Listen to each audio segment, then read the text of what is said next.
Greetings, friends. My name is Victor Daniel, Mr. Mental Health, your African face for mental health advocacy. It's year 2025 World Mental Health Day. I have with me today Rosemary Remulo of Merriman College, a National Mental Health Ambassador. She won the 1 million naira award for best student in essay and speech competition across the country. Hear her as she talks to you. Good day, I am Ilwemuno Isioma Rosemary, the current ambassador of the African Foundation for Mental Health Advocacy in Nigeria, and you are welcome to this year's World Mental Health Day celebration taking place in Marymount College. The World Health Organization recognizes mental health as an essential part of overall health, advocating for its promotion, protection, and restoration through comprehensive action plans, community-based care, and strengthening of systems and research.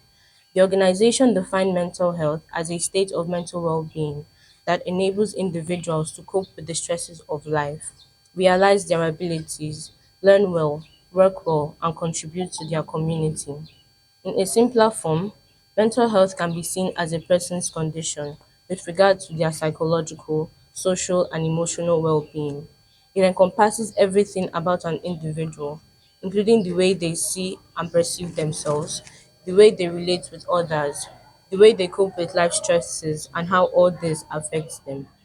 Every year, the world comes together to recognize World Mental Health Day, a day that reminds us that our well-being is not only physical, but also emotional, psychological, and social. The theme for this year is Access to Services, Mental Health in Catastrophes and Emergencies. In recent years, our nation and the world have witnessed an increasing number of crises, from natural disasters, epidemics, conflicts, displacement, and economic hardships to personal losses and insecurity. These events test the strength of individuals, families, and communities, leaving not only visible scars but also invisible wounds of trauma, anxiety, grief, and despair.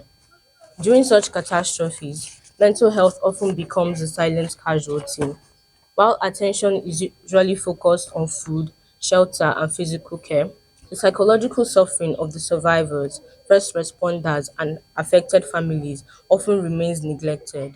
Yet, research and experience show that mental health care is as essential as physical care in any emergency response. Understanding the challenge in times of catastrophe and emergency, whether a flood in a rural community, a building collapse, communal conflict, a pandemic, or displacement due to insecurity, people experience overwhelming issues. Children lose parents, families are torn apart, individuals may suffer post-traumatic stress disorder, PTSD, depression, or suicidal thoughts.